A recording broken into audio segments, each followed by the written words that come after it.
Bonjour et bienvenue à vous, ravi d'être avec vous ce matin dans votre émission Bonjour d'Algérie. Nous sommes jeudi et il est déjà 8 heures. Pour ce matin, nous recevrons donc Mouloud Mouchou.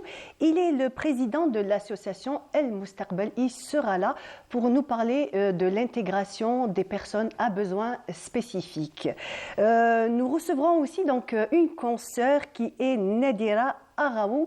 Elle a eu donc dernièrement, il a été décerné donc pour elle le prix donc du président de la République du journaliste professionnel. Donc elle sera là ce matin pour nous parler donc de son prix et surtout du reportage ou du sujet qu'elle a effectué pour obtenir ce prix. Nous irons aussi du côté de Tizi Ouzou où nous découvrirons donc une école du judo. Donc c'est l'école Samouraï et Saïd Samah, donc il est le président, le fondateur et le directeur technique de cet établissement. Il nous parlera du judo et de toutes les activités qui tournent autour de cette école. Nous recevrons aussi Nabila Fakharji. Donc elle est la présidente de l'association Fen wa Asala. Prochainement, il y aura une exposition d'artisanat. Elle sera accompagnée de 2 artisanes. Nous parlerons de tout ce savoir-faire en ce qui concerne l'artisanat algérien dans toute sa diversité.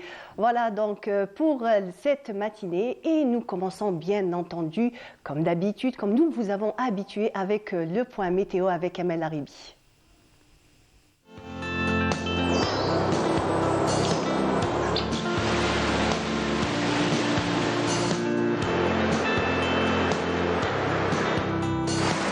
موبيليس تقدم لكم الأحوال الجوية.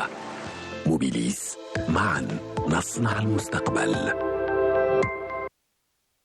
Amel, bonjour. Bonjour Marie. Bienvenue. Merci. Comment vas-tu? Ça va très bien. Bien. Ça va aller. Ouais. J'imagine que tu vas bien puisque tu as de bonnes nouvelles à nous annoncer. Exactement. Pas pour aujourd'hui. Hein. Pas pour aujourd'hui. Pour demain. C'est encore mieux, c'est le week-end. Parce qu'aujourd'hui, on n'aura que du soleil, malheureusement. Malheureusement. Bon. Mais bon, ça va. Hein, donc demain, de bonnes prévisions. Inch'Allah. Très bien. Alors, on va il y se aura de concentrer. tout demain. Super. On va se concentrer déjà sur aujourd'hui. Voilà, on parlera tout à l'heure pour Très bien. les événements. Alors bonjour à tous et bon réveil. Et bien pour aujourd'hui, excepté de la brume matinale sur les hauts plateaux, les régions intérieures d'ouest en est, et bien le ciel restera dégagé tout au long de la journée. Avec toutefois le ciel qui va se voiler progressivement par l'ouest en fin de journée et nuageux en soirée en attendant l'arrivée de la pluie et également de la neige sur les sommets du centre-est et l'est du pays à partir de demain. Mais pour aujourd'hui, eh bien, le ciel restera vers la moitié sud souvent voilé, vers le sud-ouest, la Saoura, le Nord-Sahara, le Sahara central, avec un ciel dégagé ailleurs, plus exactement à l'extrême sud, le Tassili, le Sahara oriental et les oasis. Les températures, eh bien, quant à elles vont remonter par rapport à hier. 22 degrés le maximum Oran, également Tlemcen, 18 Alger, Tizi Ouzou, également Annaba, 16 à Tiaret, 13 degrés Sétif, 12 à Al-Bayad, 14 à Djelfa, également Batna. Au sud, 19 degrés seulement Gardaya, Biskra, 22 du côté de Béchar et Lizi, 24 à Tindouf, 26 degrés Tamanrasset, Janet, également Adrar, 25 à Insalah et 32 à 33 degrés de Ingzem vers Borj Beji Mourtar.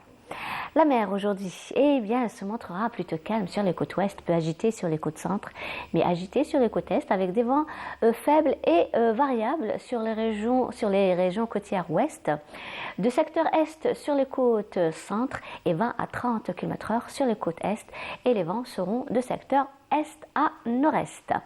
Et on termine bien sûr ce bulletin avec l'éphéméride pour aujourd'hui. Eh bien, le soleil se couchera vers 17h32. Et pour davantage d'informations, bien sûr, vous avez les sites de Météo Algérie pour plus d'informations. Passez une excellente matinée avec la suite des programmes sur Bonjour d'Algérie et à tout à l'heure midi.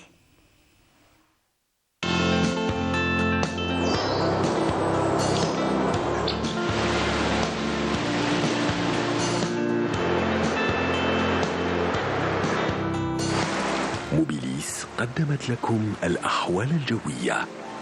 موبيليس معا نصنع المستقبل. Alors, Amel, voilà pour les prévisions d'aujourd'hui, mais en fait, pour demain. ce qui nous intéresse tous, il ne faut pas se mentir, c'est demain. Demain, Qu'est-ce qui va se passer? joie. Demain, ça sera la joie. Un bel événement? Ah oui, oui, franchement. Il y aura de la pluie, de la neige. J'espère que ça va se réaliser. Inch'Allah. Des pluies assez marquées sur le centre et l'est et de la neige sur les sommets, sur le centre-est et l'est vers la nuit de demain. Vers la nuit de demain, à partir de quelle altitude? Et même pour samedi matin sur les sommets de l'est. Donc, quelle altitude à peu près? 1200 à peu près. À peu près. Voilà, Très bien. 1200 très bien. En mètres. tout cas, franchement, un beau présage. Inch'Allah, C'est, Inch'Allah. c'est- Et même elle des est vents toujours- forts pour demain. À noter D'accord. des vents forts sur les côtes centre et est. Qui C'était peuvent vraiment avoisiner très les attendu, 60 km/h. Ah, très bien, très Voilà. bien. En tout cas, merci beaucoup, Abel, C'est moi qui vous pour remercie. toutes ces précisions. Et tout de suite, je vous propose donc de suivre, d'écouter et d'apprécier une chanson de Khalid El-Hallaq, Aqsana.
Retour sur notre plateau et j'ai le plaisir de recevoir donc ce matin Mouloud Moucho.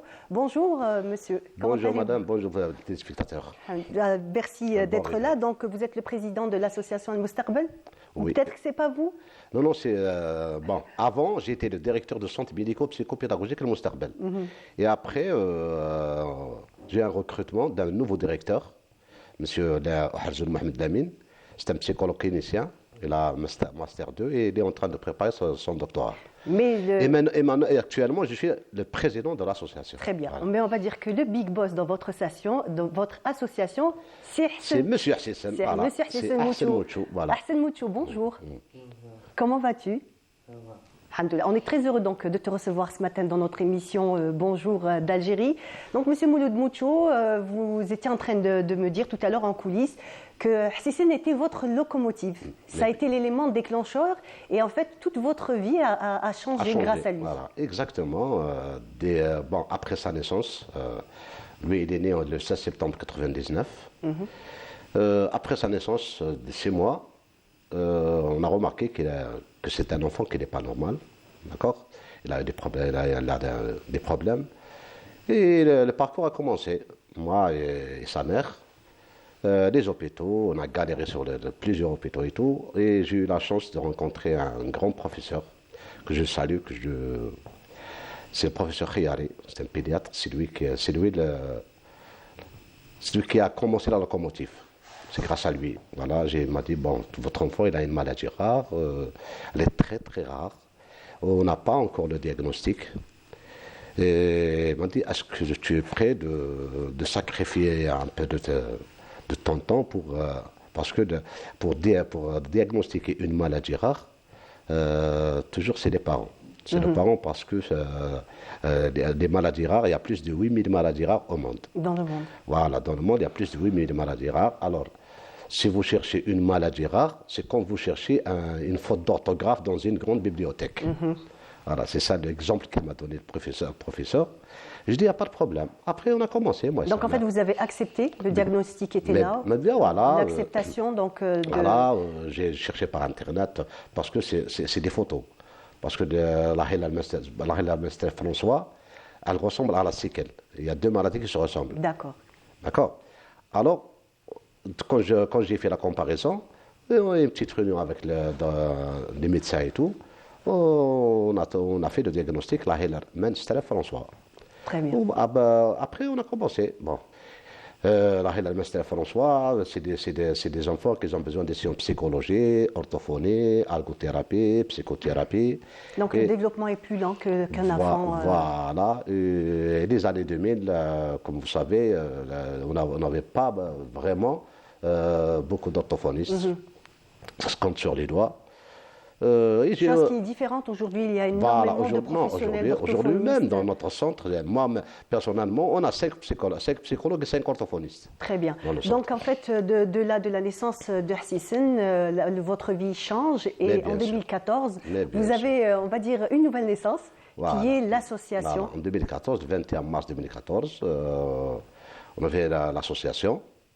Après, bon, on a travaillé pendant 4 ans. Enfin, l'association, on avait un bureau et 2 bureaux, un bureau psychologie, un bureau orthophonie et une classe de 10 enfants. Donc après, vous avez démarré avec 10 enfants on a démarré avec 10 enfants et après, en 2019, on a inauguré le centre médico-psychopédagogique avec 6 classes et 5 bureaux et vraiment c'était la joie, quoi. C'était la bonne prise en charge parce que quand on a un espace, actuellement, on prend en charge plus de 60 enfants, demi-pension de 8h30 jusqu'à 16h, avec le déjeuner et tout. On a 5 classes. Il y a une classe d'éveil 1, éveil 2, stabilité, préscolaire, première année. On a 4 bureaux, on a une infirmière, on a un bureau de médecin. Donc vous avez des enfants avec différents besoins. Voilà, on a une équipe pluridisciplinaire, une très très bonne équipe. D'ailleurs que je tiens à...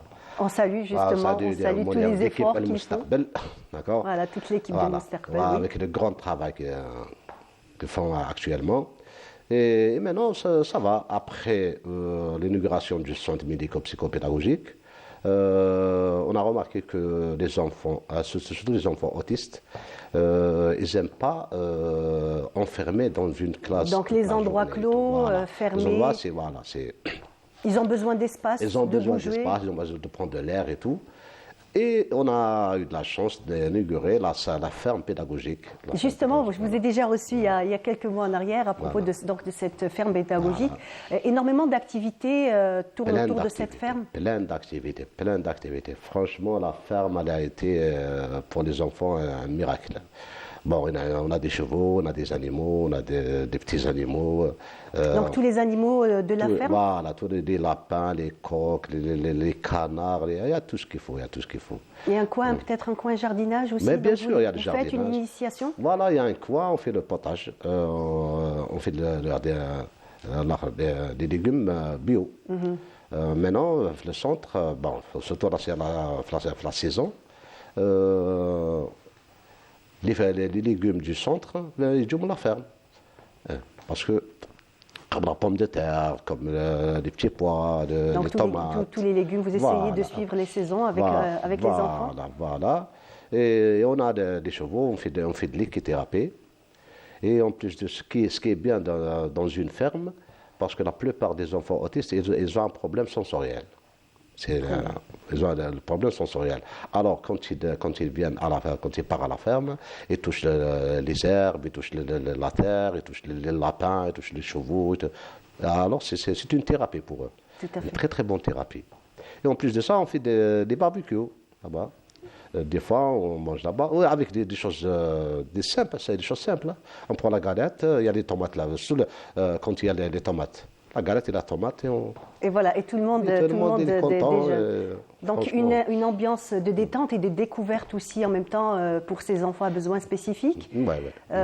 Quelle est la tranche d'âge que vous avez en fait? Nous, on prend dès que le diagnostic, ça dépend. Bon, si on fait le diagnostic précoce, à l'âge de 15 mois, là, de 18 mois jusqu'à 2 ans, bon, on ne les fait pas entrer dans des classes. On lui donne des séances individuelles 2 fois par semaine.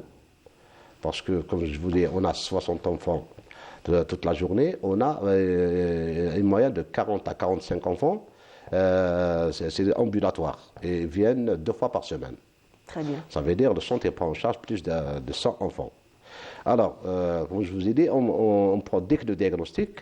Bon, pourquoi j'ai fait appeler le Mustaqbal, l'avenir.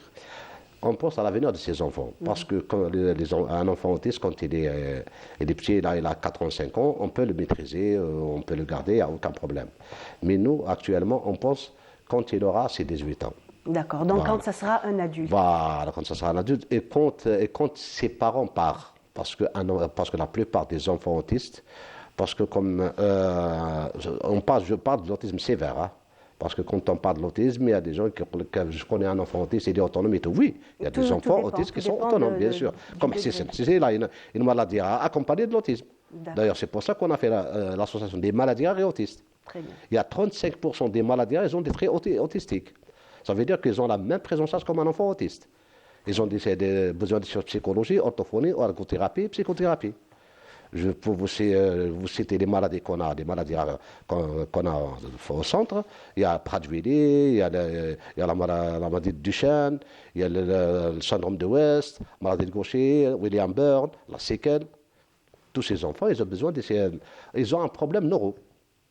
D'accord? C'est pour ça qu'on ne prend pas toutes les maladies rares. On charge toutes les maladies rares. D'accord, donc il y a certaines maladies que vous prenez en certaines charge. maladies. Alors, comme je vous ai dit... Donc vous essayez de les amener vers une certaine autonomie. Voilà, comme le Mustaqbal, on a démarré avec l'association. Après, on a fait le centre. Le centre, c'est des enfants qui sont là-bas jusqu'à l'âge de 2 ans, 13 ans. Après, maintenant, on a un projet de faire un CAT, un ESAT, un établissement spécialisé d'aide au travail. Donc, et ça consiste en quoi exactement? Voilà, c'est un grand hangar avec avec des ateliers. On lui rend un métier. Si un enfant normal, il rentre dans un centre de formation professionnelle à l'âge de 16 ans jusqu'à 18 ans, 2 ans, mais l'enfant a besoin spécifique, on le fait entrer dans un centre, dans un CAT, à l'âge de 12 ans, 13 ans. Donc, bien entendu, ils ont besoin d'une période beaucoup plus longue d'apprentissage. Il commence à faire sa formation jusqu'à 18 ans. Après, quand il a un métier et tout. Après, il peut intégrer une vie sociale. Voilà, après, on va solliciter des sociétés parce que normalement, la loi, il y a une loi qui existe. Il y a chaque société nationale ou la privée, 2%. Donc 2% de personnes à besoins spécifiques. Voilà, besoins spécifiques. Mais malheureusement, la plupart des... Il y a certains établissements où nous retrouvons la plupart, ils ne s'appliquent pas la loi. C'est ça le problème. Les lois de ces enfants, d'ailleurs, c'était notre sujet le 3 décembre avec la Ligue des droits de l'homme. C'est le sujet, les droits de l'enfant. Les professionnels, comme ils ont parlé des lois, vraiment, les lois, elles existent. Mais ce qui est, c'est l'application. C'est l'application des lois. Donc, on va revenir à Hassisen. Hassisen, dis-moi, qu'est-ce que tu fais de tes journées? Moi, bon, le français, pas D'accord. parce que déjà difficilement il a commencé Il a à parler. commencé à parler, Parce que la Hilal Masterfoot, normalement, c'est des enfants non verbaux. Très bien. Parce Donc, que, écoutez, donc grâce à l'association et au suivi que vous leur avez bon, consacré. je vais vous donner une information. Oui, La maladie de la Hilal Masterfoot, François, il y a plus de 200 personnes au monde. C'est les seuls, lui et sa sœur, qui parlent. très bien. Et c'est les seuls qui sont autonomes. Et quel est le facteur qui a fait qu'ils ont réussi à parler? La bonne prise en charge. Très bien. La bonne prise en charge, c'est les parents. C'est les parents, donc une moi et sa mère. présence, une prise en charge. Et une très très bonne prise en charge. Bon, comme je vous ai dit, des années 2000, il n'y avait pas beaucoup d'aide professionnelle. Bon, si c'est là, il a de la chance d'avoir une très très bonne orthophoniste Donc, et deux psychologues. Le psychologue, c'est sa mère et son père. très bien. Voilà, on a pris Donc, il était bien entouré, Voilà, Hassisen. il était bien entouré, même avec la famille. Hein? Hassisen, Khwalek, Ammatek, hein? Toute la famille qui était avec moi. D'accord, très bien. Et en fait, comment ça se passe au quotidien? Comment on va dire que dans la famille, sa place dans la famille, elle est comment? Oh, sa place. Je peux Une pas- place, Non, une non, place mais- de choix? Non, il est le plus. Hassisen, il mène sa vie le plus normalement du monde. Très il n'a bien. aucun complexe. D'ailleurs, quand je parle de sa maladie, il n'a pas de complexe. Vous voyez? Il parle Oui. le plus normalement du monde. Filhouma, c'est pareil. Ils sont Filhouma, salut, ça, Hassisen, ça va. J'imagine qu'il y a beau aussi, Non, Filhouma. il est vraiment estimé par tout le monde. Toute la C'est vrai famille et tout le qu'on a monde. ça dans la société algérienne, donc on a toujours on va dire, cet égard pour les personnes à besoins spécifiques qui sont toujours intégrées, aimées, que ce soit par la famille ou même surtout dans le quartier. Généralement, ils Oui, sont mais bien- non. toujours à l'abri et surveillés, on va dire, par tous les voisins, par tous les Non, membres. il faut affranchir la société. Mhm. Parce qu'il y a des familles qui cachent la maladie de leurs enfants. De moins en moins, Voilà. Monsieur Mouloud, de moins en moins. Maintenant, beaucoup de familles acceptent et surtout, on va dire, sont là auprès de leurs enfants. Ils essayent réellement de faire de leur mieux pour améliorer leur quotidien. Non, franchement, madame, moi je suis sur le terrain avec ma modeste expérience de 24 ans. Si toutes les familles qui prennent en charge leurs enfants, croyez-moi, regarde la preuve. Oui, la preuve, le résultat preuve. est là. On a fait un miracle. Normalement, on doit avoir le prix Nobel. Mais bien sûr, parce que c'était une très grande réussite. J'imagine que c'est Parce qu'il existe, énormément de il existe travail. des enfants qui ont la Hilal Master François. Il y a en Amérique, en Amérique du Sud, il y a en Angleterre, en Italie. Ils sont non-verbaux. Non-verbaux. Et là, donc, son Voilà. vocabulaire, il s'exprime, tous Il ses s'exprime besoins. très très bien. Il a un diplôme d'informatique. Il fait Ah, des il bureaux. est Tout ce qui est informatique au centre, c'est lui qui le fait. Très bien. Et fait marcher les programmes t'as les enfants et le plus normalement du monde. Très il est bien. autonome, il a sa paye. D'accord, il est Il gagne sa vie salarié. dignement, voilà. Très bien. Alors d'ailleurs c'est ça le projet Tal Mustaqbal, c'est ça.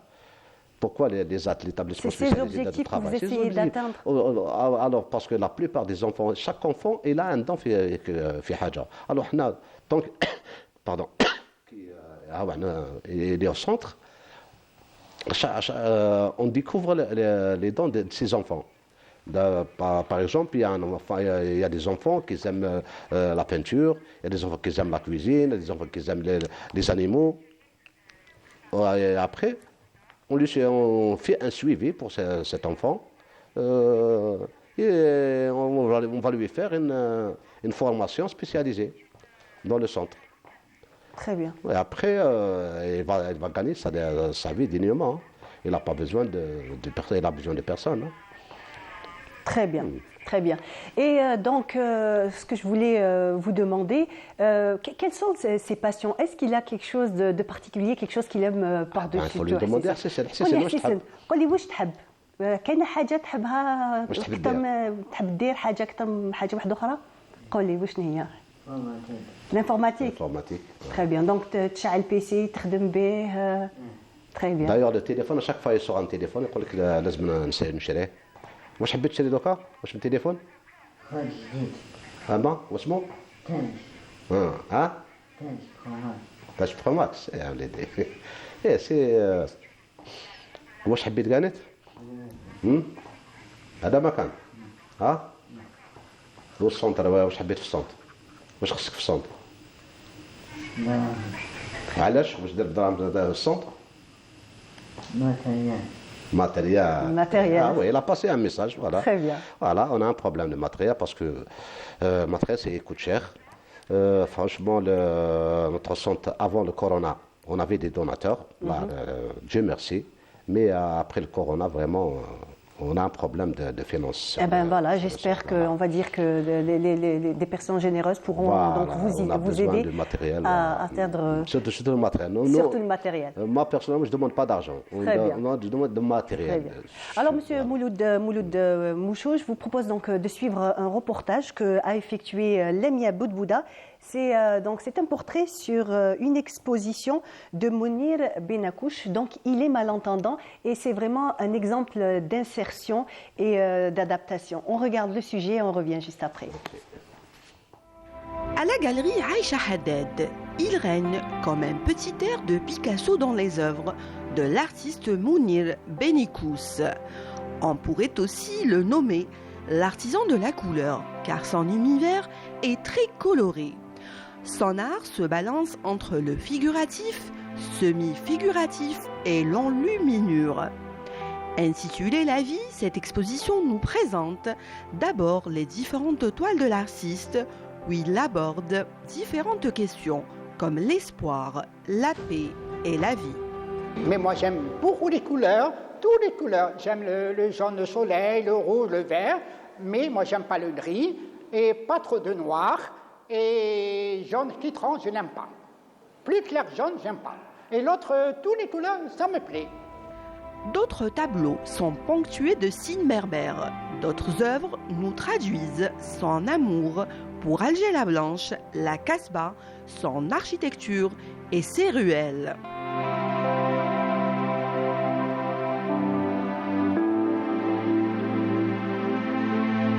Mais moi, je suis d'origine Alger. Je suis algérien et j'aime bien Sartouada, la Casbah, j'adore, parce qu'en Algérie, c'est un beau pays, très beau pays. La Casbah, ça me plaît, aussi Sartouada, Kétani, un peu du tout, même partout. Moi, ça me plaît en Algérie. Dans le registre de l'enluminure, l'artiste exprime son art et sa parfaite maîtrise du trait et du dessin sur des maillettes, miroirs, plateaux ou bien des coffres qui nous rappellent Sendouk l'Aroussa d'antan.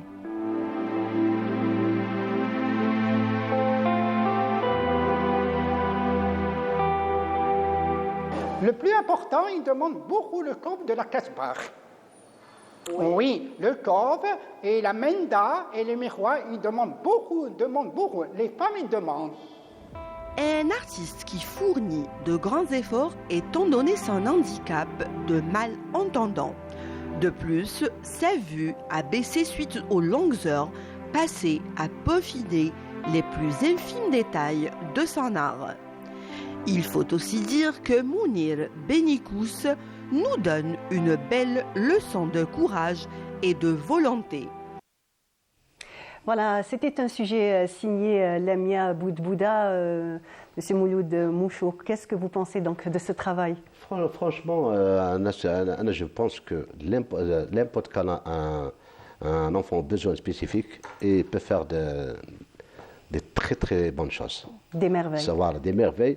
Mais tout simplement, il faut les encourager, il faut leur donner des moyens. Voilà, l'attention qu'ils demandent, la prise en charge nécessaire, tout ça peut, Voilà. on va dire, peut faire ressortir Voilà. le don. Moi, j'ai vu tout ça. Sissel. Sissel, maintenant, il a besoin de personne. Il a besoin de personne. Il a son salaire, il a ses habitudes, et Il a tout ce qu'il faut. Très bien. Donc, dans votre parcours et à travers votre association, est-ce que vous avez rencontré des personnes ou des enfants, on va dire, ils sont tous exceptionnels, mais peut-être qu'il y en a toujours un ou deux qui sortent du lot et qui vous ont marqué pendant Comment j'ai pas compris la question. depuis la création de votre association. Vous recevez énormément d'enfants Bien avec sûr. les parents et tout. Est-ce qu'il y a certains enfants qui vous ont marqué un peu plus que d'autres? Mais bien sûr, surtout, il y a des enfants qui sont scolarisés dans des écoles normales, avec des enfants normaux. Il y a un enfant, il s'appelle Elias, et une moyenne de 9,75 sur 10. Très bien, c'est excellent. Vraiment, il y a l'autre, Abdelzak, c'est pareil. Abdelzak, il a eu 9,25. Et ils sont en quelle année en ce moment? Elias, il est en troisième année, et Abdelzak, il est en cinquième année. Très bien. Un beau parcours déjà scolaire. Et ma fille Zineb, elle a eu une moyenne de 7, Ah, Ibark, c'est excellent. franchement, c'est un honneur pour le centre. Bien entendu. Parce que le centre, qu'est-ce qu'on fait? On prépare des enfants pour la scolarisation. Quand il arrive à l'âge de 2 ans, 13 ans, s'il est scolarisé, c'est bon. Autrement, on va lui apprendre un métier.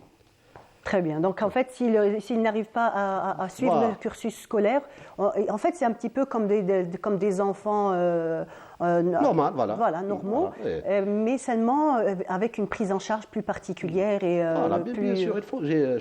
Ces enfants, je vous donne un exemple. Un handicapé moteur sur un fauteuil roulant, par exemple. Surtout maintenant, il existe des fauteuils électriques. Si l'handicapé moteur, il a un appartement au rez-de-chaussée, il y a un accès. Quand il se fait Houma, il y a le café, il a un accès. Le magasin, il a accès. La mosquée, elle a accès. Les arrêts de bus aussi. Quand il va se déplacer, il y a un bus Bien. pour les enfants. Et là, il n'a aucun problème. Il a besoin de personne. Très bien. Et il sort de chez lui, il rentre dans un café, il prend son café, plus normalement du monde, hop, il vient à l'arrêt, hop. Il le va bus. à son lieu de travail. Il va à son lieu Effectivement. de travail. En tout cas, Il faut leur donner les moyens, tout simplement les moyens. Et il y a une chose la plus importante, c'est la famille.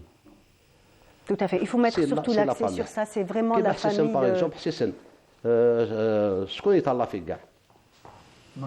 شكون Mané. قالت؟ شكون قالت؟ ممنوع فقط ما هو شكون قالت؟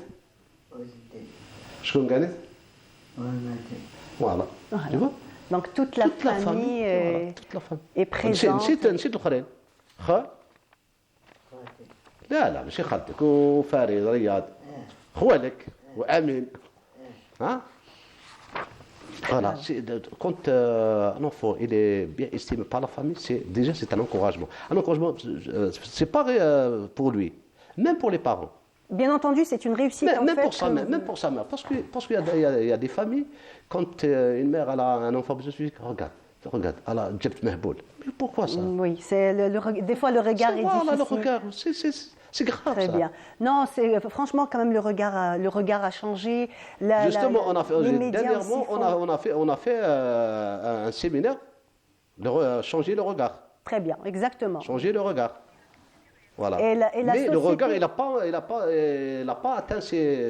Mais quand même, il y a réellement Inch'Allah, une Inch'Allah. modification Voilà, du Inch'Allah, regard. dorénavant, Et même en même voilà. temps, comme vous dites, toutes ces associations, entre Voilà. autres vous, il y a réellement une prise en charge et un nouveau regard sur... Franchement, le travail que font les associations, Très bien. enfin certaines associations, Très bien. vraiment, je tire le Voilà. chapeau. En tout Vraiment, cas- il y a des associations qui font un très très grand travail. Exactement. Et on Et il y a les remercie. il y a un petit message à passer aux associations qui gèrent des centres, comme par exemple le Moustaqbal. Parce que nous, actuellement, ce n'est pas une association. On a un centre à gérer. Et le centre, on demande l'utilité publique pour les centres, pour les associations qui gèrent des centres. Très bien. Ça veut dire Très bien. qu'ils vont avoir un budget, pas une subvention. Parce que actuellement, une association qui a un centre, le centre, il a du personnel. Comme on a 25 personnels. On a dit, normalement, il doit avoir un budget de fonctionnement. Très bien. En tout cas, on vous souhaite bonne continuation. On vous remercie pour tout ce que vous faites. Beaucoup de succès pour ce que vous C'est ça. faites. Dis bonjour au personnel تاعك. Salam Ah. alaikum. سلم على personnel تاعك. Hein? En tout cas, merci beaucoup. De rien. merci يعيشك.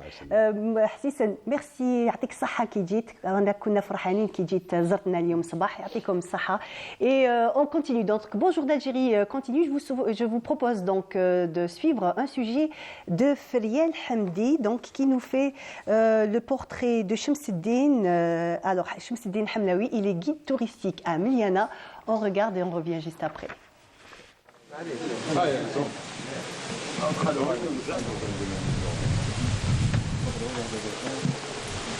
Une journée bien remplie débute pour Shamseddine. Ce matin, il retrouve devant le mausolée Sid Ahmed Ben Youssef le premier groupe pour une visite. La richesse historique et culturelle de Miliana impose qu'il y ait des guides qui vont, on peut dire, accompagner et assister les visiteurs qui viennent des quatre coins du pays ou bien d'ailleurs de l'étranger même. Donc là, le guide, ici à Miliana, il fait quoi? Et bien là, il accompagne ses visiteurs dans les coins et les recoins de la ville, de la cité. Et ensemble, guide et visiteurs, ils vont, on peut dire, écouter les vieilles pierres qui parlent et qui racontent l'histoire de la ville. Cela fait 5 ans que ce passionné d'histoire travaille pour la ville. À 26 ans, le jeune homme a déjà passé la moitié de sa vie plongé dans des livres d'histoire, un domaine qui le hante depuis ses 14 ans. Je suis passionné par l'histoire, on peut dire, depuis mon très jeune âge, depuis mon enfance. Quand j'étais petit, comment dirais-je, je me suis retrouvé devant une caverne d'Ali Baba, sauf que dans cette caverne, il n'y avait pas de l'or, mais des livres. Des livres, on peut dire, qui parlaient principalement d'histoire. C'est des livres qui appartenaient à mon arrière-grand-père du côté maternel. Et donc là, j'entre dans un monde qui est très vaste et très passionnant. La visite se poursuit à travers les ruelles de Miliana. La bienheureuse est dotée d'une nature généreuse. C'est le jardin botanique de Miliana qui date depuis on peut dire les années 1880-1870. Et là, les visiteurs, justement, quand ils viennent d'Alger ou de Blida, de Koléa ou des quatre coins d'Algérie, ils ont la chance de découvrir des plantes rares telles que le séquoia d'Amérique, telles que le ginkgo biloba, telles que le tilleul, etc. Et aussi, ils ont la chance de découvrir et de voir une œuvre d'art qui est une sculpture du fameux sculpteur français Mathurin Moreau qui date de 1883. Dans la région, les demandes de visite sont toujours nombreuses, car le patrimoine est riche et varié. Dans l'une des principales rues de Miliana, les Shari al-Amir Abdelkader, qui va du musée, là où on était, jusqu'au marché, là où on va maintenant. Et là, on peut voir, on est dans un tunnel de platanes centenaires. Et on peut voir aussi les anciens bâtisses qui gardent toujours leur cachet. Une ville qui garde toujours son cachet architectural, ses ruelles, ses marchés aux 1000 senteurs et ses produits du terroir, mis en valeur sur les étals finement décorés. Si vous êtes de passage à Miliana, Shamseddine vous guidera et vous fera découvrir les secrets de cette belle ville. Une très très belle ville que nous a fait découvrir Feriel Hamdi. Et on continue donc avec Nadira Araoui. Bonjour Nadira. Bonjour. Vous êtes une collègue déjà, oui, en tout oui. cas bienvenue, merci d'être Merci là beaucoup. ce matin. Oui. Donc on vous félicite donc, pour le prix que vous avez eu samedi dernier. Merci. Toutes nos félicitations, et donc on est vraiment fiers avec vous. Donc à l'occasion de la 9e édition du prix du président de la République du journaliste professionnel, Oui. donc vous avez obtenu un prix, et puisqu'il y avait plusieurs thèmes cette année, et votre thématique, elle était dans la nouvelle Algérie et la problématique, voilà, problématique de la sécurité alimentaire et hydrique. Oui. Donc, parlez-nous un petit peu donc, de ce reportage que vous avez effectué, comment ça s'est passé et surtout, on va commencer déjà d'abord par votre sentiment. Quel est votre sentiment? Tout d'abord, je tiens à vous remercier de m'avoir invité sur ce plateau. Je tiens aussi à présenter mes sincères remerciements à Monsieur le Président de m'avoir gratifié au 3e prix de journaliste professionnel. Je remercie aussi Monsieur le ministre de la Communication. Je remercie Monsieur le DG de la télévision et aussi les membres du jury. Alors, comme vous avez dit, le thème de cette édition était sur la Nouvelle-Algérie et la problématique de la sécurité hydrique et alimentaire. Moi, dans le reportage, mon reportage a été intitulé l'irrigation, l'importance de l'irrigation d'appoint dans le domaine agriculture. Voilà. Très bien. Donc ça concerne les grandes cultures? Ça concerne surtout les grandes cultures dans les moments dans les saisons agricoles et les périodes sèches. Très bien. Voilà. En plus, on sait très bien que le changement climatique est une réalité. La pluviométrie dans notre pays baisse, comme on va dire un peu partout. Donc, il faut parer à ces problèmes, donc prendre un petit peu de l'avance et commencer à réfléchir à une nouvelle forme d'agriculture. Exactement. Oui.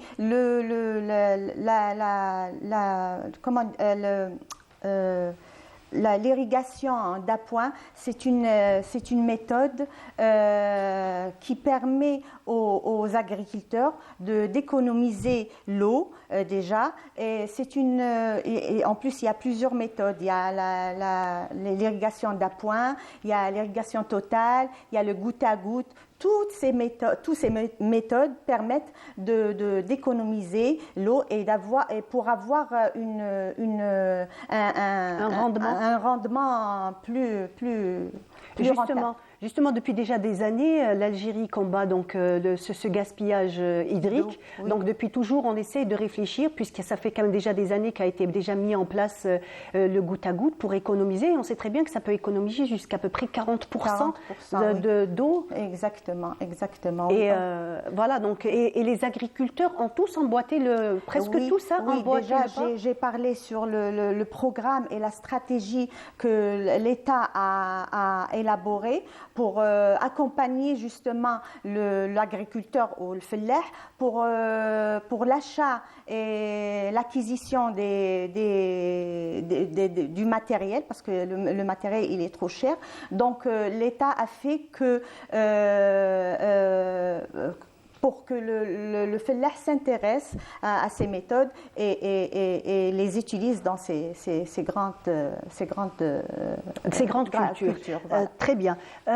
Alors, où vous avez effectué déjà votre reportage? Mon reportage a été, d'ailleurs, il est passé dans l'émission Éco-Vert. Je l'ai effectué un peu partout dans quelques wilayas, Tipaza, Blida, Boumerdes. Donc, c'est des wilayas qui ont de la vocation agricole. Oui. Exactement. Surtout, on connaît très bien Tipaza, donc vraiment qui est, on va dire, renommé, que ce soit pour sa culture maraîchère ou même aussi pour tout ce qui est agrumes dernièrement. Blida, oui. Voilà. Oui. Donc, les agriculteurs que vous avez, on va dire que vous avez ciblés, ce sont des agriculteurs qui ont de grandes parcelles ou pas obligatoirement? Pas obligatoirement parce que c'est une méthode qui permet à tout le monde d'économiser d'eau et tout. Donc pour eux l'intérêt c'est leur culture, sauver la saison de la sécheresse. Très bien, Voilà. très bien. Donc vous l'avez effectué sur plusieurs périodes, vous avez... Sur plusieurs périodes, oui. D'accord, Donc, pas uniquement pendant non. l'été, puisque... Non, pas du tout. Non, pas du tout. Comme on a pu le voir, hein, puisque l'arrosage, des fois, continue, comme par exemple pour cette année, les pluies n'étaient pas là ni en septembre ni en octobre, donc l'irrigation continue. C'est pour ça qu'il y a cette mise en place d'économie. Oui, exactement. Très bien. Donc, parlez-nous un petit peu du reportage, comment ça s'est passé avec les flahs. Vous savez, c'est intéressant de travailler avec le fellah, de sortir dans les champs, et c'est vraiment intéressant. Mais il y a des fellahs qui n'acceptent pas la caméra. Donc, la difficulté, elle commençait ici. Mais quand même, on arrive à décrocher l'interview et à faire... C'est vrai que des fois, c'est pas évident. C'est pas évident. Parce que généralement, c'est des gens qui sont toujours, ils sont jamais en devant de la scène. C'est des gens qui sont près de leur terre, donc difficile un petit peu de communiquer. Alors, qu'est-ce qu'on pourrait dire encore? Donc, le reportage faisait combien de minutes? C'était un petit format ou un grand format? C'était un petit format, pas un grand format. Mais il était complet, c'est-à-dire il y avait tout ce qu'il fallait pour expliquer donc l'irrigation d'appoint, est-ce qu'elle concerne par exemple la céréaculture ou alors en fait toutes les cultures? Toutes les cultures, mais spécialement c'est la céréaliculture, voilà. Très bien. Voilà. Donc de très grandes surfaces et surtout en fait que le blé est un point crucial et une culture l'économie algérienne. Tout à fait. Oui. Donc c'est aussi une culture qu'il faut surveiller de très près parce que pour ne pas stresser la culture et tout, il faut pas aussi l'arrosage, il faut qu'il soit méthodique aussi, il faut pas trop arroser la culture pour ne pas la stresser. Donc c'est des méthodes qu'il faut respecter. Voilà. Très bien. Donc, racontez-nous un petit peu donc tout votre, pas tout votre parcours parce que quand même ça fait déjà plus d'une vingtaine d'années que vous avez commencé. Vous êtes passé par pratiquement tous les services. Tous les services, exactement. Alors, mes débuts c'était en 2000. En 2000, j'ai été affectée au service reportage. J'ai fait le 20h et comme reporter, 20h et le 13h. J'ai fait le service social, économique et culturel. Après, j'ai été affectée au service des émissions spécialisées, d'ailleurs jusqu'au... Et vous êtes grand reporter aujourd'hui? Maintenant, je suis grand reporter. Et j'ai fait pas mal de reportages en gros format et en petit format. Et voilà. Et aujourd'hui, vous êtes dans Éco-Vert. Maintenant, je suis dans Éco-Vert avec les agriculteurs et ça me plaît. J'imagine. Oui, ça me plaît. Le résultat est là, donc la qualité de votre travail s'est fait ressentir. Merci. En tout cas, Nedera Araou, merci beaucoup d'avoir été là. Généralement, on le dit aux téléspectateurs, vous êtes toujours derrière la caméra, pas face aux caméras. En tout cas, ce fut un plaisir de vous recevoir ce matin et nous sommes vraiment très fiers de votre travail et votre distinction. Merci beaucoup, Nedera. Voilà. Et on continue, dès que l'émission continue, je vous propose donc d'apprécier une chanson palestinienne et on revient juste après. بعضكم يا أهل فلسطين شدوا بعضكم ما ودعتكم رحلة فلسطين ما ودعتكم عوارك صيني لاشتف بالحبر عوارك صيني يا فلسطيني علي جرالش يا فلسطيني شدوا بعضكم يا أهل فلسطين شدوا بعضكم ما ودعتكم رحلة فلسطين ما ودعتكم عوارك صيني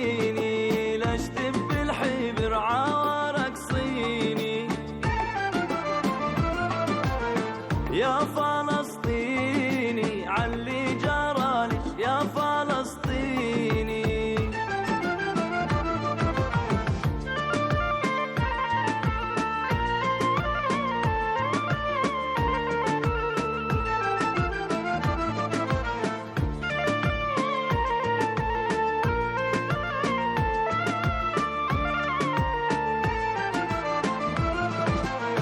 والنذر مني نذر علي والنذر مني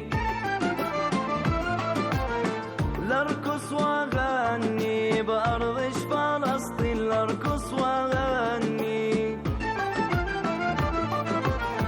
والنذر شفته نذر علي والنذر شفته ترابج ما عفتو يا فلسطين ترابج ما عفتو والنذر مني نذر علي والنذر مني لارقص واغني برضش فلسطين لارقص واغني والنذر شفتو نذر علي والنذر شفتو ترابش ما عفتو يا فلسطين ترابش ما عفتو شدوا بعض. De retour sur notre plateau et nous avons donc le plaisir de recevoir ce matin Saïd Samaha. Bonjour. Bonjour, donc madame. vous êtes président et directeur technique de l'école de judo Samouraï Oui, à Tizi Ouzou. à Tizi Ouzou. Merci de nous avoir invités. Merci d'être là ce matin avec nous. Donc nous allons donc parler de toutes les activités de l'école de judo Samouraï. Et donc à mes côtés Hamdad Hanafi. Donc bonjour. Bonjour. Donc vous êtes ex-président de la Fédération algérienne de judo, mais pas que. Et vous êtes aussi donc Ex-président aussi de la Ligue d'Alger. de la Ligue d'Alger de judo. Et ex-secrétaire général aussi de la fédération. Très bien, très bien. En tout cas, on est ravis de vous Merci, et merci de nous avoir invités. Bah, tout le plaisir est pour nous. Donc ce matin, nous allons parler d'une discipline qui est très appréciée, très valorisée aussi en Algérie, donc qui est le judo. C'est tout un art. Hein. On dit juste, ce n'est pas qu'une discipline sportive, c'est un peu plus que ça. C'est ce Exactement, madame. D'abord, je vous remercie de nous avoir invités. C'est vrai, le judo, comme elle a été dit par son créateur Jigoro Kano, le japonais, donc il a précisé que le judo, c'est une école de la vie. Mais quand on dit c'est une école de la vie, c'est un moyen. Le judo, c'est un moyen pédagogique d'éveiller les enfants, de donner de la joie pour les enfants et de préparer l'enfant futur de la nation. Voilà. Très bien. Donc, pas uniquement le côté, parce que le judo, il y a le côté éducatif, il y a le côté performance aussi. Performance, le préparer aussi à bas âge pédagogiquement, l'éveiller, et pourquoi pas, il pourra y avoir des grands champions qui vont représenter le pays, la haute performance, comme on a maintenant, nous avons Driss, qui est qualifié aux Jeux Olympiques, nous avons Belkadi, nous avons d'autres grands judokas. De grands noms qui ont marqué le judo algérien. Oui, il y en a beaucoup, même avant eux, et nous avons des jeunes maintenant qui sont promoteurs, qui sont qualifiés aux Jeux Olympiques, c'est merveilleux. Donc il y avait un passé et ça continue. Et voilà, la relève est là donc. La relève, elle est assurée. Elle est assurée, voilà. Alhamdoulilah. Ouais, donc parlez-nous un petit peu de l'école Samouraï. Un petit peu, faites-nous un petit peu, on va dire, le topo de l'école. Ben, l'école, elle a été fondée par moi-même et ma femme, on l'a construite nous-mêmes. C'est une école de judo. Il n'y a pas uniquement le judo, nous avons d'autres arts martiaux, mais beaucoup plus, 90% de son temps alloué, c'est le judo. Nous avons le judo, nous avons l'aïkido, nous avons une école d'aïkido, une école de kenjutsu, Nous avons une école d'aïkido, nous avons une école aussi de self-défense pour les adultes. Mais beaucoup plus, c'est les petits-enfants. Donc, on démarre l'inscription à partir de 3 ans. C'est un peu exceptionnel. Nous avons reçu une formation un peu particulière. C'est jeune, c'est quand même très jeune. Oui, généralement, c'est les autres très disciplines... jeune.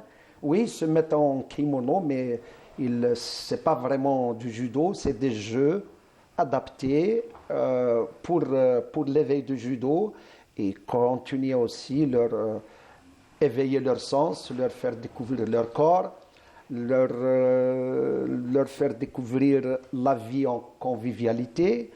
Et nous avons beaucoup d'activités aussi. Nous avons des concours avec les petits de dessin sur le tapis. Nous avons des sorties en forêt avec des spécialistes de la faune et la flore. Donc ça, en fait, c'est les activités, on va dire, en parallèle. En parallèle du judo. On va rester, donc toujours, avant d'aller à ces activités qui sont très intéressantes. Monsieur Hanafi, donc, quel est votre rapport jusqu'à aujourd'hui avec cette discipline? Aujourd'hui, je suis là en tant que secrétaire général d'une association qui a été créée nouvellement, une association nationale des anciens judokas. Très bien. Et je suis donc le secrétaire général. Nous avons eu notre agrément en 2023, en septembre 2023, donc c'est nouveau. Notre activité débute. Nous venons de faire une assemblée générale, jeudi justement, parce que notre siège, il est au niveau de Tizi Ouzou, siège le Samouraï justement. Et nous avons donc fait une assemblée générale qui a regroupé un petit peu les anciens judokas de tout le territoire national. Et parmi eux, des anciens champions aussi.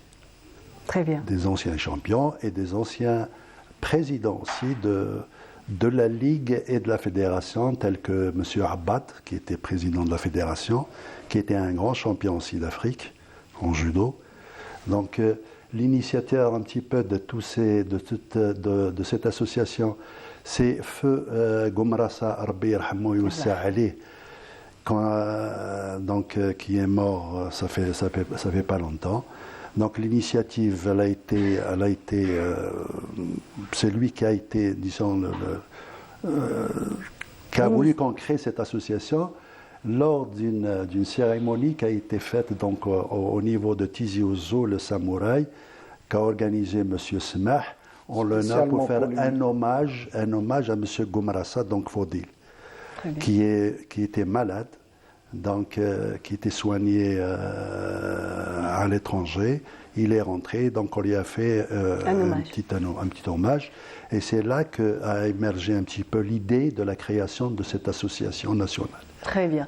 Donc les anciens côtoient les nouveaux. C'est, on va dire, c'est une belle initiative pour déjà même pour aussi les petits, pouvoir rencontrer les anciens champions, les anciens noms du judo algérien.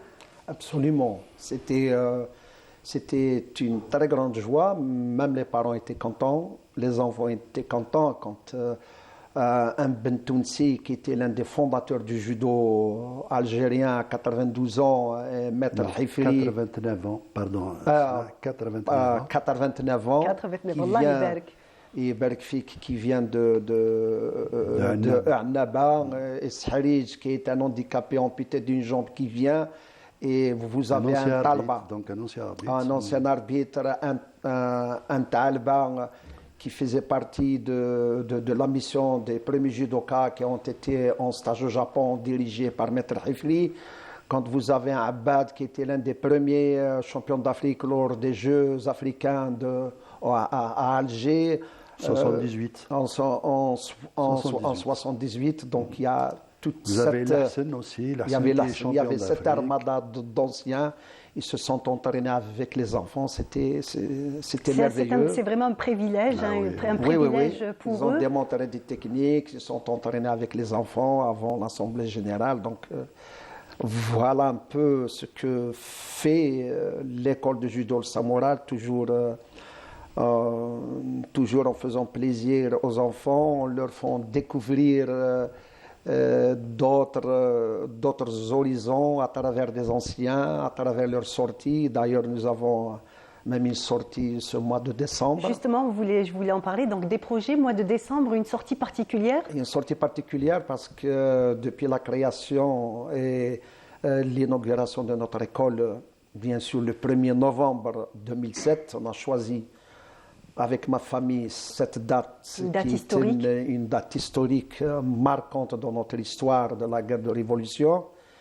Et puis, chaque vacances de printemps, chaque vacances d'hiver, chaque vacances des enfants, de leur scolarité, on fait un stage de 5-6 jours. On rassemble tous nos enfants. Il y a des enfants qui viennent un petit peu de partout. Il y avait des gens de Tarit, de Péchard qui sont venus. Nous avons... Ils sont au nombre de combien à peu près, une fois que tout le monde est rassemblé? Une centaine, 150, parce que nous avons un restaurant, nous avons une auberge dans le dojo. Donc, Donc, toutes les conditions sont là pour pouvoir les accueillir et Exact. En fait, nous avons un programme technique, un programme pédagogique, un programme d'animation. Nous avons des sorties en mer avec des spécialistes, des guides, des sorties en montagne.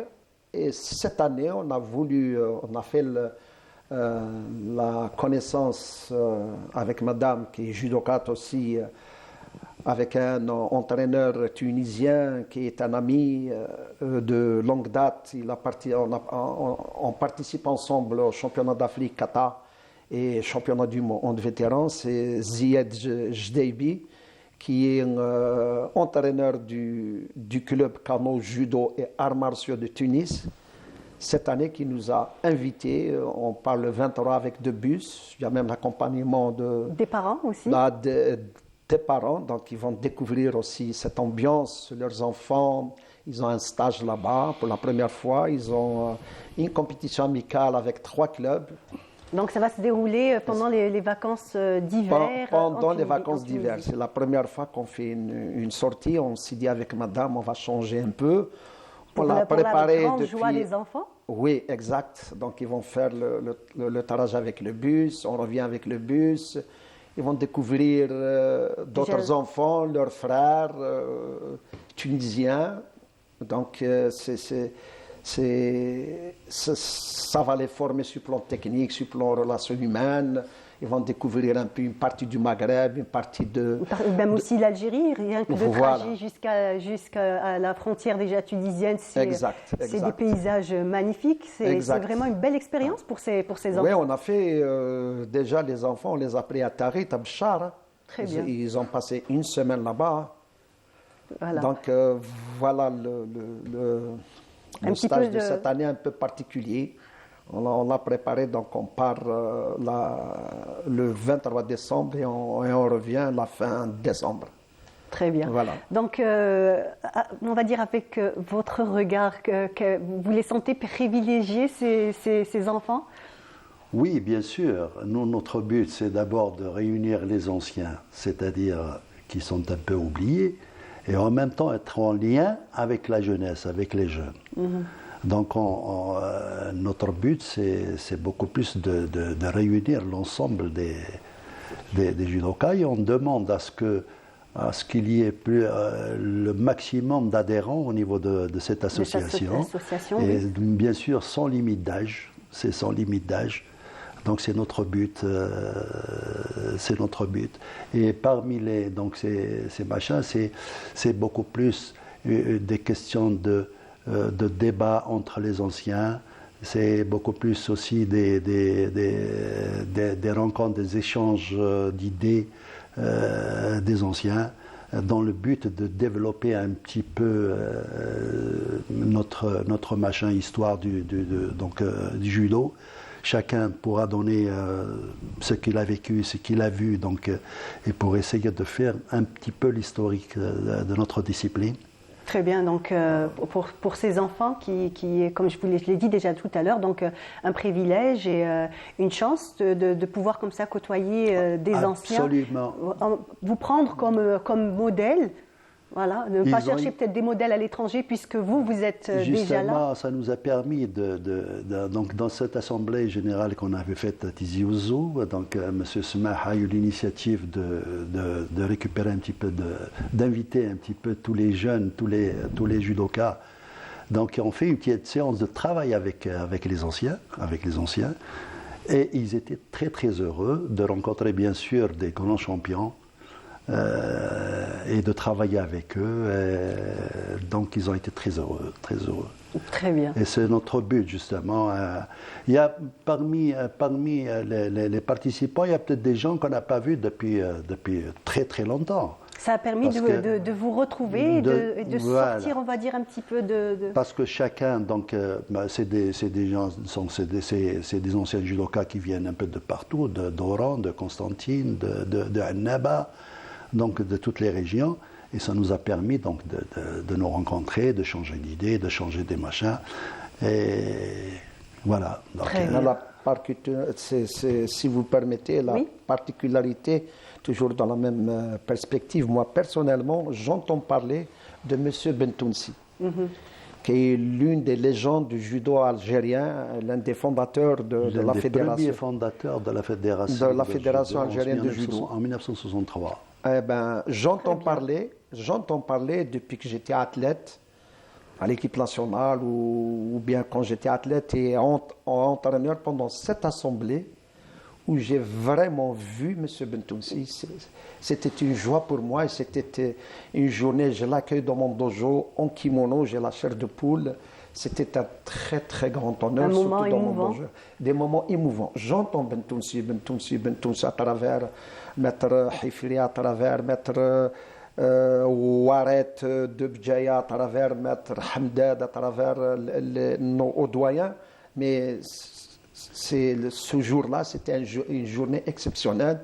Depuis des années, je peux dire depuis 3 décennies, 4 décennies que j'entends parler de lui. Je ne l'ai jamais vu comme ça et j'ai eu l'occasion et l'honneur de le rencontrer, de le saluer. En personne. Et il a passé 2 jours dans notre dojo, c'était merveilleux. J'imagine. Dans l'ordre d'idée donc, de M. Semah, je tiens à signaler que nous avons quand même un président de l'association qui est un grand maître du judo. C'est l'un des plus gradés en Afrique. C'est Maître Hifri Ahmed, donc, qui était directeur technique africain, qui était l'un des premiers entraîneurs de l'équipe nationale. Et c'est le premier donc, entraîneur qui a emmené l'équipe nationale au Japon pour une durée de 3 mois. 3 mois, je crois, ou 6 mois, je ne me rappelle pas. Pour les préparatifs des Jeux méditerranéens de 1975. Très bien. Oui. Et M. Hifri, il a le grade de 8e dan. Donc, on a une sommité pratiquement donc, au niveau de la présidence. Très bien. Donc, parlez-nous un petit peu. Tout à l'heure, on a parlé donc, du côté entraînement, judo, mais vous avez d'autres activités, comme on en a parlé donc, tout à l'heure, d'autres activités pédagogiques. Entre autres, vous sortez en randonnée? Oui, on sort pendant les stages en randonnée pour faire découvrir pour les enfants les richesses de la faune et de la flore algérienne. Nous avons dans notre association aussi une sommité dans la matière. Il était directeur central de Wilaya. C'est M. Wali, qui est spécialiste, qui explique aux enfants quand on sort en forêt, il y a Kouren ou Tigjda ou bien Akfadou, des sorties, des randonnées pédestres, très courtes bien sûr pour les enfants. Donc il leur explique les richesses les richesses des plantes de notre région et de notre pays. Oui. En plus de ça. Et puis nous avons aussi, on reçoit aussi des judokas étrangers d'Europe, d'Asie, où ils font des stages aussi. Je les invite. Ils font des stages aussi avec des enfants. Dernièrement, à l'occasion de la commémoration de l'indépendance de l'Algérie ce juillet passé, j'ai invité des amis belges et des amis italiens qui ont fait une exhibition extraordinaire en plein centre de la ville de Tizi Ouzou, toute la nuit, pendant 2 jours, avec ces experts, des petits-enfants, avec des grands experts du 8e dan, des 7e dan, des 6e dan, et nous tous, même c'est l'école qui a organisé ça à l'occasion du 5 juillet. Donc on essaye de diversifier et aussi surtout quand il y a une commémoration nationale, on apprend aux enfants aussi, on leur transmet que ces dates-là, il ne faut pas les oublier, le 11 décembre, il ne faut pas les oublier, 1er novembre, il ne faut pas les oublier, 5 juillet, il ne faut pas l'oublier, donc qui feront partie de leur fierté et de leur personnalité aussi. Très bien. En tout cas, merci beaucoup pour tout ce que vous faites. Merci d'être venu ce matin, nous avoir donc parlé donc de toutes les activités que vous faites dans votre école Samouraï. Merci beaucoup, Monsieur Samaha. Merci beaucoup, Monsieur Hamdad. Merci d'être venu. Merci, et tout de suite, on continue donc notre émission avec un sujet de Hamid Erbouh. Il nous fait découvrir un joyau architectural et c'est la villa Abd al-Taif. On regarde et on revient juste après.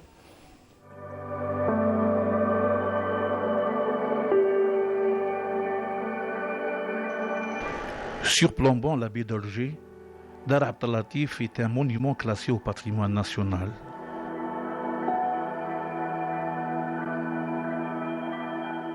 C'est une des résidences d'été typiques des dignitaires de la régence d'Alger, qui a servi comme résidence de villégiature estivale à ses propriétaires.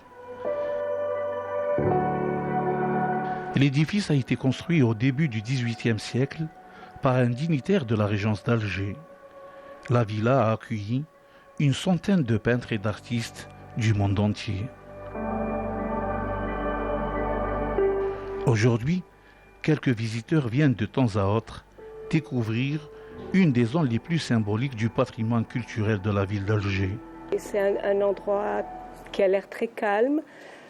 Donc on imagine, comme c'est une résidence pour artistes, que ça doit être très propice à la création,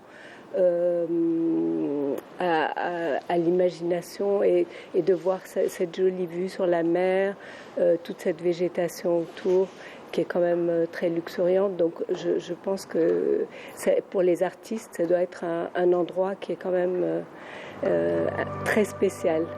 Véritable amateur de l'architecture ottomane et orientale, c'est une occasion pour ses visiteurs de chérir ce trésor historique. Je suis passé ici parce que j'ai lu quelque part que c'était la Villa Médicis de l'Algérie, on peut même dire de l'Afrique. Et effectivement, c'est un lieu propre à la méditation, au développement de l'art. Cette visite fera découvrir à ses passagers un beau mélange de contes et légendes autour du lieu.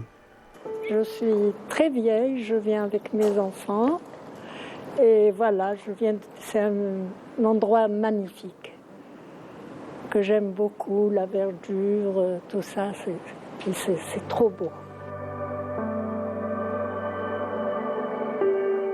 Le siège social de l'Agence algérienne pour le rayonnement culturel ARC s'y trouve également. Un sursaut qui a permis la sauvegarde de ce joyau architectural. Il retrouve désormais sa vocation première, abriter des résidences d'écriture et d'art. On accueille régulièrement des artistes algériens et même étrangers qui viennent ici dans ce cadre agréable faire des résidences artistiques et exposer leurs œuvres, que ce soit musicales ou littéraires ou dans la peinture ou dans les arts visuels. Une fois à la terrasse, une magnifique vue sur la mer berce les yeux.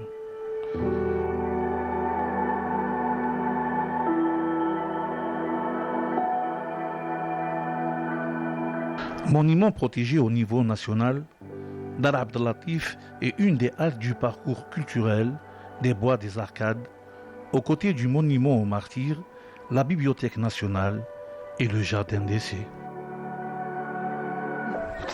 Voilà. Donc, pendant ce temps-là, s'est installé les membres de l'association Fun wa Asala. Bonjour. Bonjour. Et bienvenue. Merci pour l'invitation. Merci d'être là. Donc, Nabila. C'est moi qui vous remercie. Merci. De rien. Alors, nous allons parler d'un événement qui va se dérouler bientôt. Qui va se terminer bientôt. Qui va se terminer bientôt. Samedi, très bien, d'accord. D'accord. Et donc, à mes côtés, Souad Kermadi. Bonjour. Bonjour madame. Bienvenue, merci d'être là. Merci à vous. Très bien. Donc, on parlera de ce que vous faites. Je laisse un petit peu le suspense. Ensuite, on rentrera dans le détail. J'imagine déjà que les téléspectateurs ont commencé, ils ont une idée, voilà, de ce que vous faites. Voilà, effectivement. Et Radia Seray, bonjour. Bonjour, merci pour l'accueil, merci pour l'invitation. Et Aïcha, nous sommes très heureuses de vous recevoir, très heureux de vous recevoir ce matin parmi nous. Donc l'exposition a commencé quand? Elle a commencé le 2 décembre. Le 2 décembre. Voilà, elle se termine le samedi, le 9. D'accord, donc chers téléspectateurs, vous avez encore le temps. Si vous Il reste encore aujourd'hui et samedi. Voilà. Donc et l'endroit, c'est? C'est le Centre culturel Mustafa Kateb, Audin. Très bien, très bien. Donc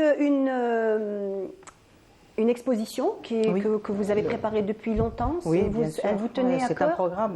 C'est un programme qu'on fait avec les membres de l'association. Et cette fois-ci, à l'occasion, c'est-à-dire la fin d'année, le thème de cette exposition, c'est les cadeaux de fin d'année. Très bien, très bien. Donc vous essayez toujours de saisir des occasions, des dates marquantes? Bien sûr, oui, c'est thématique. C'est toujours les événements Tana, c'est toujours thématique. La dernière fois, c'était à l'occasion de la célébration de Mawlid al-Nabawi Sharif. Cette fois-ci, c'est à l'occasion de l'Akhwa. On a aussi le 11 décembre, et bien sûr, il y a Naïr bientôt, le 8 mars. C'est des dates très importantes. Il faut qu'on les... C'est des dates importantes, et puis c'est des dates auxquelles qu'on choisit surtout pour pousser les gens à venir prendre un produit local. Par exemple, à l'occasion de la fin de l'année, il y a beaucoup de gens qui pensent à offrir.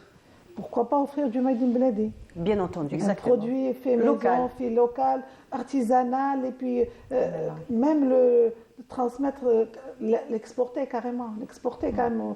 On reçoit des gens qui viennent, qui nous disent on veut envoyer des cadeaux pour nos neveux, nos nièces ailleurs. Et bien pourquoi ne pas exporter notre produit, notre patrimoine, pour qu'il voyage un petit peu partout. Effectivement, et en même temps, vous êtes les gardiennes donc, de tout ce savoir-faire. C'est déjà le but de l'association, c'est la préservation, la sauvegarde, surtout du patrimoine. C'est-à-dire que c'est à triple but, c'est-à-dire c'est déjà promouvoir, préserver, sauvegarder notre patrimoine. Et former aussi. Former, c'est-à-dire ça va être une formation pour les nouveaux stagiaires, et aussi la continuité déjà des artisans pour donner l'élan aux jeunes de vouloir d'aimer et de réaliser. De continuer de prendre le flambeau. Voilà, c'est-à-dire c'est une passation de consigne. D'où le nom de Fenwa Asala. Voilà. Dans chaque exposition, j'insiste sur ça aussi, on ramène toujours des artisans qui ont beaucoup d'expérience, mais en même temps, on ramène avec eux, et on leur donne la chance aussi aux jeunes. Par exemple, ce jeune, il est artisan en cuir, il a à peine 1 an et demi qu'il a commencé. On a insisté pour qu'ils assistent avec nous. Très bien. Voilà. Alors, on va montrer ces objets parce que c'est vrai que c'est bien d'en parler, mais c'est encore plus important de le voir. De le voir et de voir le travail. Une chose, ça, c'est un portefeuille. Mais la particularité, mais ils ont rajouté quelque chose. Je vais vous montrer. Ils lui ont donné. En fait, ils l'ont adapté aux besoins. Exactement. Ils ont rajouté. Là, c'est les cartes de visite. Voilà, pour les cartes de visite, cartes bancaires, etc. Avant, il n'y avait pas ça. Alors, ils ont préservé, parce que le modèle d'origine, c'est ça le modèle d'origine. Mais ils ont rajouté une touche de modernité. Nos aînés, c'était ça qu'ils portaient. Nos grands-pères, c'était ça qu'ils portaient. Mais le jeune en question, il a donné une petite touche contemporaine, vu que la carte de Bantou, c'est... De nos jours, oui, la pièce d'identité, tout est très bien. Par exemple, même pour ce qui est les crochets, les modèles aussi. Oui, c'est Madame Kermadi qui... Très bien. On va juste encore finir, donc on va continuer à parler donc, de cet artisan qui travaille le cuir, donc un cuir local. C'est un jeune artisan, il est de Borj Mlayen. Eh ben, vraiment, en ce moment, il était surpris. De voir l'apport, les gens l'abordent. Voilà, d'accord. C'est-à-dire Du qu'ils sont, succès, du succès de ces produits. Le travail qu'ils réalisent. Voilà, donc là aussi, donc, un bel objet aussi qui est devenu aussi indispensable. Et j'insiste sur quelque chose, même la matière première, elle est locale. Bien entendu, le cuir algérien. Alors, femme algérienne, cuir algérien, vraiment, c'est 100% algérien. Madine Bledi. Très bien. Voilà. Donc, de très très beaux produits de haute qualité. Ah oui, tout à fait. Voilà, même les finitions, si on voit les finitions. Voir les finitions. Ah oui. Il n'a rien à envier à un produit absolument pas. Exactement. Donc, que ça soit la qualité, finition. Sur ça. Oui, le rapport prix-qualité, c'est... Très bien, très bien. Donc, voilà déjà donc, pour ces deux objets qui concernent donc, tout ce qui est maroquinerie, maroquinerie et cuir. On va revenir à vous, donc Souad. On m'a dit... On m'a dit qu'autrefois, ce n'était pas votre activité principale. Mais je la pratique toujours. J'imagine, les femmes algériennes, elles en pratiquent. Elle est polyvalente. Exactement. Elle est polyvalente. Exactement. Donc, elle ne peut pas rester sans rien faire. Et puis, la création, la créativité. Donc, l'un n'empêche pas l'autre. Vous voyez, l'un n'empêche pas l'autre. J'ai été invitée par votre collègue pour mes produits du terroir. C'est Magie des traditions. Voilà. Exactement. C'est ce qu'on m'a dit. Donc, autrefois, vous étiez dans tout ce qui était... tout ce qui est produit du terroir bio naturel, évidemment. Et je le fais toujours. Mais en parallèle, ça, c'est un projet... On peut dire que c'est un projet de famille. Il y a ma sœur et moi. Très bien. Je l'ai lancé sur ça, je la salue Rania Kalmadi. Vous savez, autrefois, toutes les familles faisaient quelque chose à la maison, les jeunes filles. On ne restait pas les bras croisés, puis on n'avait pas de téléphone, on n'avait pas de télévision qui était à longueur de journée allumée. Donc, évidemment, les vacances, c'était le point de croix, travail le crochet, la broderie. On faisait chacun sa vocation. Et donc, ça, on l'a appris très jeune. Et du coup, j'ai pensé, j'ai pensé au crochet, pourquoi ne pas revisiter le crochet? Parce qu'avant, il n'y avait que du coton blanc et beige. D'ailleurs, Shorty, elle y est toujours. Mais là, avec les nouveautés, il y a plein d'articles qui sont vraiment... qui attirent les jeunes. Moi, personnellement, beaucoup de jeunes me demandent de les former. Parce que quand ils voient un produit pareil, ils ne pensent pas que c'est du crochet, parce que pour eux, le crochet, c'est un apprend. Tout à fait, tout à fait. Mais quand on voit des sacs comme ça, des pochettes, de la literie, toutes sortes d'objets. Eh ben, ça les pousse à réfléchir. Ben, il y a des jeunes qui commencent à demander la formation. Justement, donc autrefois, quand on travaillait, on faisait beaucoup de récupération, puisqu'on récupérait les toiles de jute, on récupérait les sacs de semoule aussi qui étaient en coton. Donc tout ça a été récupéré et transformé du point de croix. Moi, je l'ai fait. Exactement. Des chefs-d'œuvre avec exactement, ça devenait des œuvres d'art. Le patchwork en est un témoin bien éloquent. C'est-à-dire que c'est des petits morceaux annexés avec harmonie, avec un schéma géométrique ou pas. Même ils ont réalisé des fleurs avec des petites chutes mises sur et ça donne et puis en voyant les choses, c'est-à-dire que de la récup, on en fait des merveilles et qui durent par la suite. Voilà. Qui est vraiment dur. Donc des objets qui ont pris toute leur valeur avec le temps, c'est devenu un savoir-faire précieux. C'est devenu une touche aussi qui est une touche algérienne, comme par exemple tous ces objets qu'on peut voir, que ce soit la broderie, le crochet. Dans tous les domaines. Moi, je leur dis pourquoi aller acheter une pochette de soirée à un prix exorbitant que je vais porter une fois, je vais la voir chez tout le monde. Je viens en avoir marre par la suite, je vais la jeter. Alors que là, c'est des pièces uniques. C'est des pièces uniques. J'en fais une petite pochette, je la prends et à chaque fois, je peux la mettre. Moi, je leur dis, c'est lavable, c'est durable dans le temps, et puis c'est unique. Et c'est des pièces uniques. Chaque artisan le fait avec un voilà, c'est personnel. Entre parenthèses, c'est la chose quand on se dit que comme quoi je vais déverser toute ma créativité, je déverse tout mon amour. Parce que celle qui va le porter, en le choisissant, elle choisit une partie de moi, une partie de mon savoir-faire. Et c'est des pièces uniques. Et c'est des pièces uniques. Voilà, par exemple, quand vous voyez le sac à côté là, oui, justement, je voulais en parler. Alors on va le montrer parce que les en jeunes fait, il est aussi très beau. À penser au tote bag. ou là au fourre-tout. Pourquoi toujours la même chose? Pourquoi ne pas innover? Pourquoi ne pas penser à autre chose? Bon, il y avait un autre modèle, mais là par exemple, vous voyez, il y a des nuages, il y a des gouttelettes d'eau. On rappelle qu'on est en hiver, par exemple. Effectivement. On en a fait avec des figurines pour l'été. Et ça les émerveille. Moi, les jeunes qui voient ça, on a fait la SAFEX en parallèle du Salon du Livre, et ben, ça les a tirés de loin. Des pièces pareilles, je vous jure, ça les a tirés de loin. Oui. Et ils étaient étonnés de me dire, c'est vrai madame que c'est fait à la main? C'est vrai madame que c'est local? C'est vrai madame? Oui, c'est fait à la main et c'est local et c'est notre production.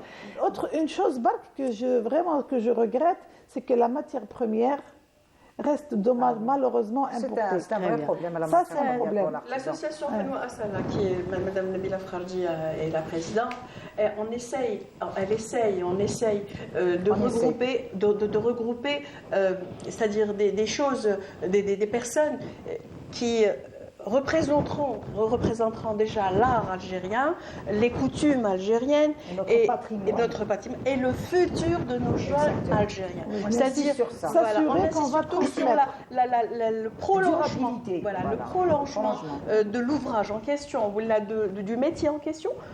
Donc en fait, vous veillez à la transmission du savoir-faire. C'est encore l'élément le plus important de l'association. Parce que vous savez, acheter, jeter, c'est pas ça. D'ailleurs, je sais pas dans toutes les familles, vos mamans, nos grands-mères, nos mamans et tout. Je suis sûre que dans chaque maison, on a gardé quelque chose. Honnêtement, tout comme on est, nos trousseaux datent de plus de 30 ans et 35 ans. Ils sont toujours là. On va le donner à nos filles, à nos enfants. C'est-à-dire que perpétrer la chose pour qu'elle se dégrade pas, la conserver et la perpétrer par la suite. Moi, je garde une gondoura. Moi, je suis de l'Est algérien, je suis bonnoise. Moi, je garde une gondoura de ma mère. C'est M. Azzi qui l'a faite à l'époque. Je la garde jusqu'à présent. Je la transmettrai à ma fille. Plus comme on a gardé des choses qui nous ont été faites. Les Karakos, c'était pas... Ils étaient transmis de génération en génération.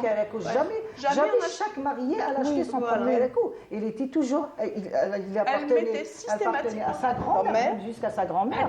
Voilà, exactement, quand il a été gardé. Sinon, de la maman, de la fille, des sœurs. Des sœurs aussi. Parce que automatiquement, on passe toutes par...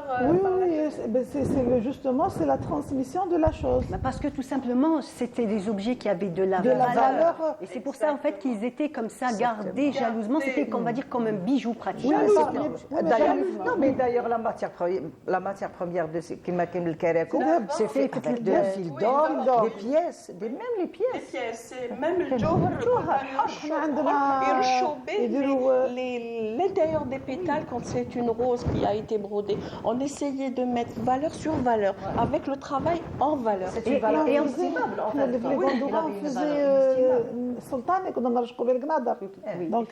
Mais avec le temps, c'était pas uniquement la valeur matérielle. Non, c'est la valeur sentimentale qui s'est développée. Tout à fait, tout à fait. Qu'est-ce qu'on peut dire à propos de la relève?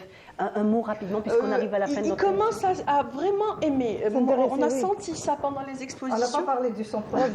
On n'a pas parlé de votre produit. Vous êtes de la broderie. Moi, je suis artisanale brodeuse.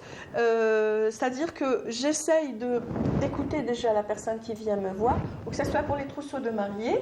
Et je vous dis que quand même pour les trousseaux de mariés, je suis pour la conversion. Comment? Parce que les jeunes filles de maintenant ont tendance à ne pas aimer le hammam. Mais moi, qu'est-ce que je fais? Douze le hammam, les imiroh. Très bien. Obligé. Il faut dans le trousseau icône. Mais ça, il a une autre activité qui met pour lui, une autre fonction. C'est-à-dire que moi, ça va être la nappe de la salle à manger, la grande table. Ça va être une table pour la table à thé. Que ça soit pour le bria, elle pourra mettre une belle tenue qu'elle pourra conserver dans l'armoire. C'est-à-dire, on ne perd pas l'usage de l'ouvrage de la chose. En tout cas, merci beaucoup d'avoir été là. Vraiment, c'était passionnant, c'est très beau ce que vous faites. En tout cas, bonne continuation à votre activité. Comme ça, on arrive à la fin de notre émission. J'espère que vous avez apprécié. Restez donc sur les programmes de Canal Algérie. Je vous dis merci et à la semaine prochaine. Au revoir. Comme ça. أهل فلسطين شدوا بعضكم ما ودعتكم رحلة فلسطين ما ودعتكم عوارك صيني ليش دب الحبر عوارك صيني يا فلسطيني علي جرالش يا فلسطيني شدوا بعضكم يا أهل فلسطين شدوا بعضكم ما ودعتكم رحلة فلسطين ما ودعتكم عوارك صيني ليش دب الحبر عوارك صيني يا